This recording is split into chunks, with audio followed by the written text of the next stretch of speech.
Good morning, guys. Welcome back to the Captain's Log. Phil Hanley, comedian extraordinaire. So, the Tonight Show to the Captain's Log. I mean, this is much more reputable, I'm sure, for your credits, right? It'll look good. It'll look good in my bio for sure. That's for sure. I mean, I'm sure you're going to insert that right now on your IMDb, right? Yeah, it'll come up for sure. How's things, buddy? So tell me, you traveled here. Everything's good, yeah. I got here last night. First time in Naples. It's beautiful. My goodness. And we got a little sun. The lighting guy, I got to talk to him about this show. Every time I take this corner, he should know by now that he needs to freaking smarten up. All right. So, yeah. Yeah, I'm excited to be on the Captain's Log. Well, I appreciate that. And do you have a podcast? I do. It's called Keeping Joe with Joe Mackey and Sam Morrell. Oh, that's cool. Yeah. And you are doing that. How long have you been doing it? We've done it for 2 years. We record it there's a studio at the Comedy Cellar in New York City. Yeah. We record it kind of in between our spots and stuff. That's awesome. Yeah, we have lots of guests. We've had great guests. Amy Schumer, David Attell have done it. Oh, that's awesome. Yeah. How long have you had been doing that? It's like just over 2 years now. Very cool. Called Keeping Joe. Keeping Joe, and that's how they can find you. Obviously, iTunes, Spotify, everything else. Yeah, all that stuff. And your Instagram is what? Phil M. Hanley, Hanley. And that's how they can see all your funny clips, because I saw some great stuff on there. I reposted some. Oh, nice. Thanks, man. Yeah, I post clips, a few clips a week. Well, do you find that when you post and people see those jokes, they want to hear them more? Because a lot of comics always say, I don't know if I want to burn that joke. What do you think? Because I have an opinion on it. Oh, I want really? to know what you say. For me, I mean, I'll post like, you know, if a chunk of jokes is like 5 minutes, I'll post like 2 30-second clips or whatever. Yeah. And then I think once people are at the show, I mean, it's just such, you know, the sets, 45 minutes or an hour or whatever. They've just heard such a short little piece. Right. And then they want more. It leaves them hungry. Totally. Yeah. The thing that I don't like is like, have you ever gone to a concert where you've never heard the freaking music play? Oh, it's the worst. Who wants to do that? Hey, totally. Or even right? Even a band, if you love the band and they're like, okay, this is a new song. Oh my God, then it's such a buzzkill. Yeah. You're like, yeah, I'm gonna use the washroom. Yeah, like it's a bummer. So I have done that so many times, and they're like, "Yeah, we're gonna break out this new song," and it's like, "No, I want to hear the hits, dude. Yeah, I want the hits to be rolling." Yeah, so I don't think it's a problem. I think people are happy to hear if it's just. But a lot of the clips that I posted are old stuff that I don't do anymore too. Right. I get which helps. Yeah, because then they think they get to see new stuff, but they also want to mix in the old. I feel like. I think so. Yeah, sometimes. I mean, there's certain bits that people definitely want to see. So this is your first time in Southwest Florida? Yes, it is. Yeah. And you arrived yesterday afternoon, or what? Yep, yesterday. Yeah, yesterday at like noon. Yeah. Yeah, and I think you said, first of all, you're heartbroken. Devastated. This is terrible. I know, man. I'm a good wingman, though. Are you really? Yeah, dude. I'm a good wingman. I could see that. I think I'm too. To let people know, my girlfriend and I broke up.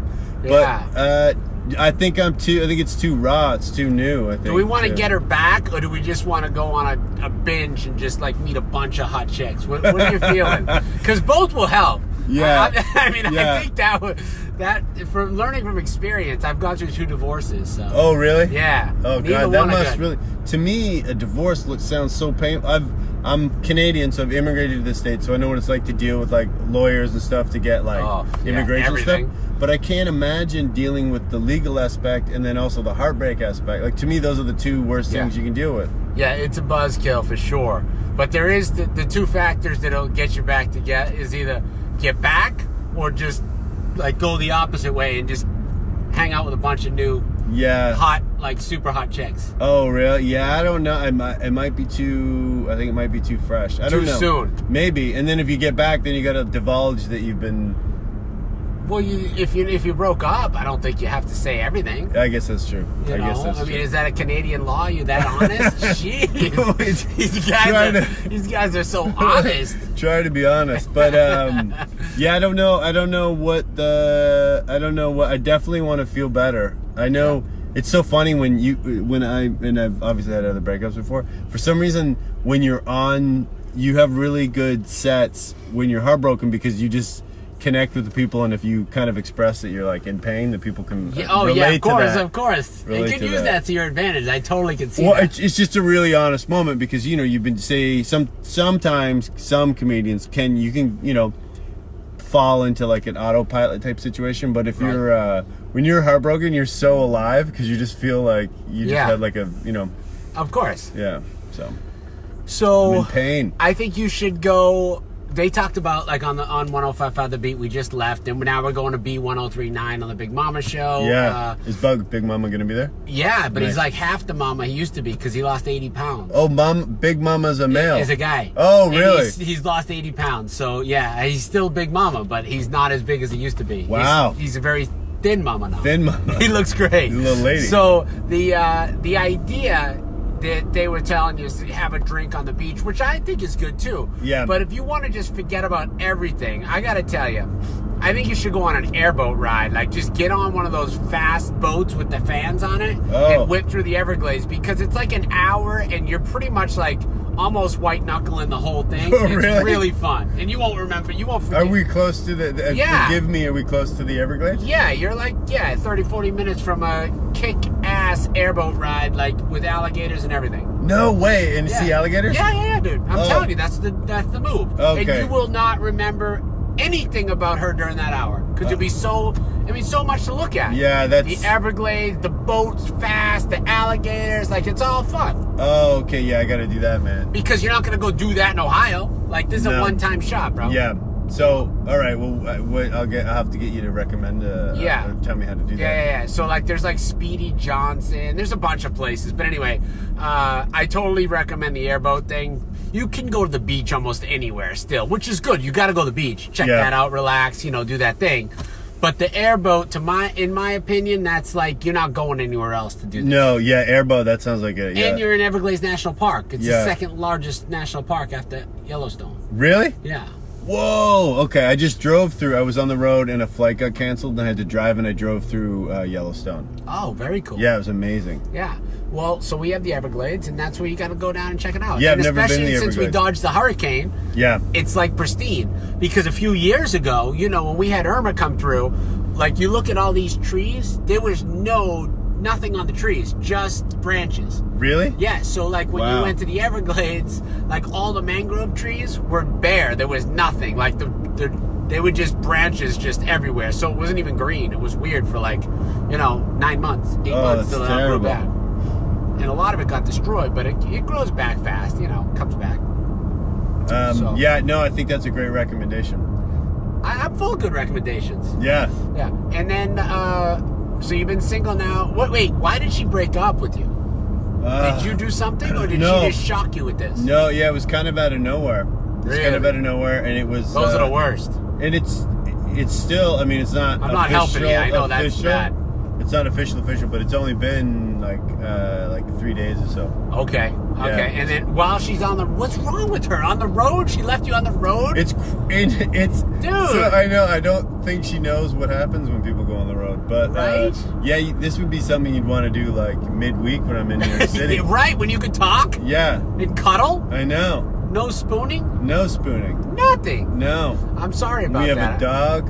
And so, what kind of dog is it? Just a little, it's like a Chihuahua mix, whatever, but it's super sweet. Oh, I had a Chihuahua too. Oh, really? Lost him in the divorce. Oh, bummer, man. Yeah, dude. I'm not helping this situation. When was the most recent divorce? Almost 2 years ago. Okay. Yeah. And then, how long did it take to feel normal? Probably probably a couple months. 2 months? Well, you bounced back quick. Well, yeah. I mean, I don't let anything affect me that much. Wow. So I just kind of let it roll, Really? The thing is that most important is I have kids too, and that, to me was really the best comforting thing, because I get to just hang out with them more and be with them more, instead of like, if the ex was going somewhere and taking them or whatever, that wasn't my time. Now it's like, okay, I get to have them all the time and no one tells me what to do. So when I have the kids, I do whatever I want with them whenever I want. Oh, so in the divorce, you got the kids full time? No, but like if you have kids you know, like the wife is doing something with the kids and you might be working or whatever, vice versa. Now it's like, okay, when I have the kids, like I don't have to split them up with anybody. Oh, just cool. myself to Okay. hang out. Okay, so you have them for like a certain period of time. Yeah, it's like a week, you know, like a few days on, few days off, few days on, few days off. Okay. So half the time. Okay, cool. Yeah, which is good.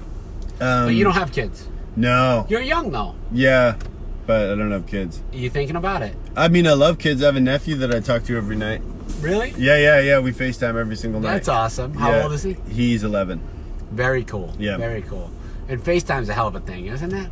It's wild. It's really, you know, what I didn't realize until I got divorced is that, like, messaging, texting, FaceTiming, Snapchatting, like, that has taken away from TV. Like, people do that at night instead of TV. Yeah, it's so true. It's so true. People I feel like people communicate so much more. Right? Yeah. And then they say social media screws everything up and the phones, like, they're not social. Well, like, yeah, you're talking to everybody now. Yeah, and you're actually you're looking at the person having a conversation. Yeah. Yeah, it's a big thing now. I can't believe, like, when you're in the married life, you don't realize that's happening. Yeah. But in the single life, like, it's just a everyday thing. Yeah. One thing though that I don't care for. I mean, I love to FaceTime with my nephew, but if you're just like, if you're seeing someone and they just like FaceTime you out of the blue, it's a little jarring.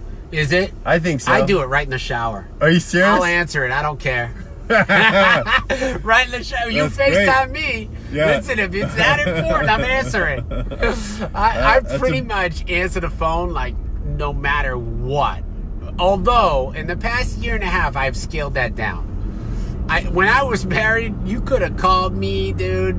I mean, at any point, the phone would have picked up. Really? I've scaled it down a little bit because I shut the ringer off now a little. Yeah. I actually sleep a little better, I think, because you get that ringer and that beep or the buzz or the ring or whatever. Yeah. You are on such high alert immediately. Totally, yeah. So if that shit goes off in the middle of the night, dude, I am up like that. Like, hey, how can I help you? I know. They're like, what? It's 4 a.m. Why are you answering? I'm in LA right now. Yeah. You know? Yeah, it's because especially now, because people generally only phone if it's like an emergency or something. Oh, you mean a house phone? Yeah, or just like no, phone. Dude, no like, one has that. No, but like people text, but if it's an actual call you. Oh, right. I see what you're saying. So the call versus the text. Yeah, it's. So you're saying it's important if you get a call. Generally, I mean, and sometimes it's not. Sometimes people are like, oh, hey, just checking in. But a lot of the times, if the phone actually rings, you do. It fills you more with adrenaline now because you're like, well, what's going down? And I think that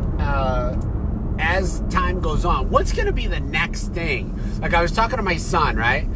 I said, like, everyone used to go home and watch TV and all these shows. Now everybody goes home, just like I said, and they're on their phone and they're interacting. The kids don't watch TV. Yeah. They just FaceTime and talk to each other. I go, what are we going to invent? Because I'm always thinking about the next big thing. Like, I'm an inventor kind of thing, right? Yeah.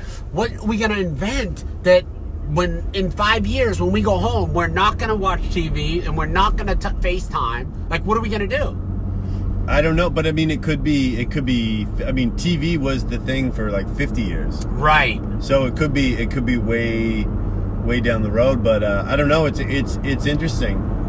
I think it's dying off so fast. Like, the media isn't even really aware of how fast it's dying off. Oh, it's shows like there's not even, and there's so many platforms for different television shows and all this stuff, but it's like very few things get through. Like, there's rarely is there someone has to recommend a show to me. Like 5 different people have to be like, you gotta see this. I'm the same way, dude. And then I'm like, okay, that's like the 6th person. All right, I'll like. I am the same way, but I do have a Netflix show. If you haven't seen it, that I'm totally hooked on. Oh, really? Have you seen Lucifer? No. Wow, dude. First of all, the guy is funny, sexy, charming, and the devil. It's out of control. Wow. Yeah. It's great. It's a great show. I'll check it out. You're actually the 3rd person to recommend that. So it's a great show. 2 more people recommend it. And the other show is Bonding. Have you seen that one? No. The guy is the co-star is a stand-up comic. Really? And he does sets in New York. No way. Yeah. And the star of the show is she does bondage, and that's his roommate. That's her roommate. Is this guy who's a struggling stand-up comic. Oh wow, okay. And so because he's a struggling stand-up comic and he can't make any money, he sometimes goes on these gigs that she gets, and she makes him do like weird stuff, like fight in a penguin suit with another guy, and he like enjoyed that. That was like his fetish. So like the guy gets stuck with all these like really bad gigs, and he's like, damn, not only am I a struggling comic, I'm also a struggling like bondage like oh wow, person. That's funny. That's but it's funny really premise. good. I'll check it out. So 2 good shows for you. I mean, you know, I'm trying to make your life happier. Yeah, because I'm struggling. Yeah. We don't want to struggle. I mean, you're out there making people laugh. They should make you laugh now. Someone's got to do something. Yeah. What's your favorite food, man? You know what? Seafood. Oh, you're in the right spot, dude. Yeah. What? Yeah, I gotta get fresh seafood at the club. Really? Yeah, oh yeah, I've heard the food's great at the club. Yeah, it's a restaurant, so the food's great. What's going on here? We're gonna probably have a little traffic jam or what? Oh no. I don't know. Stopping here. How are we for time for the We're good. press hit? We're good. We're going on. We got about actually 12 minutes, and we're only 5 minutes away. So we're cool, good. Okay. Yeah, seafood is great. Actually, right by the hotel, there's another place called Captain Doug's.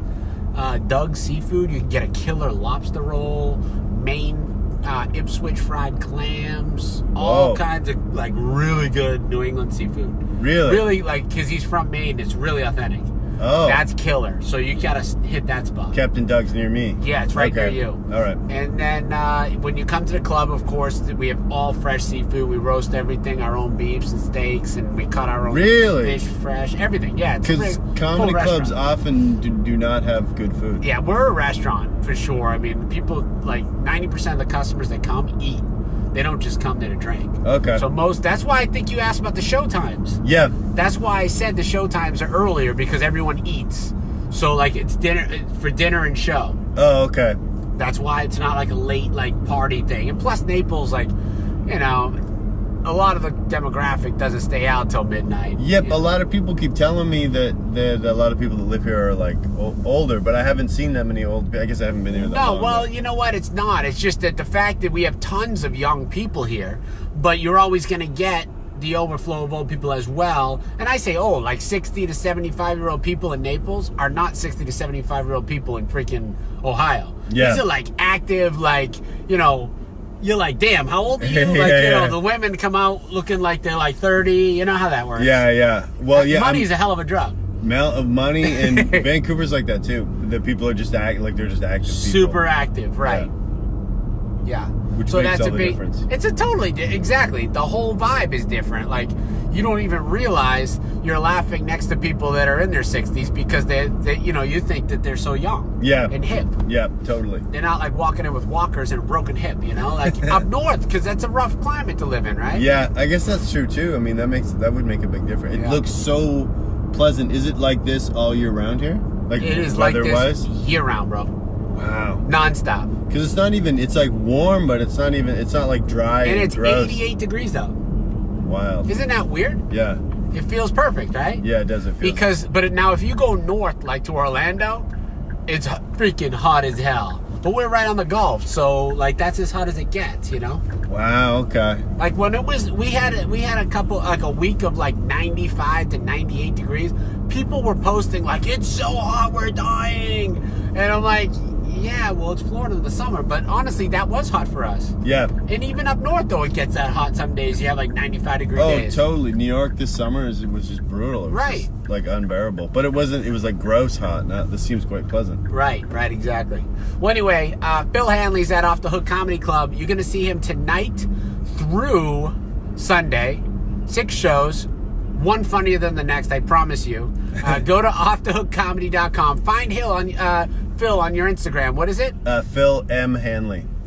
Phil M. Hanley. At Phil M. Hanley, yeah. And watch some of the funny clips because he's hysterical, guys. Phil, thanks a lot. I appreciate being on the show. Let's go B103 right now. Nice.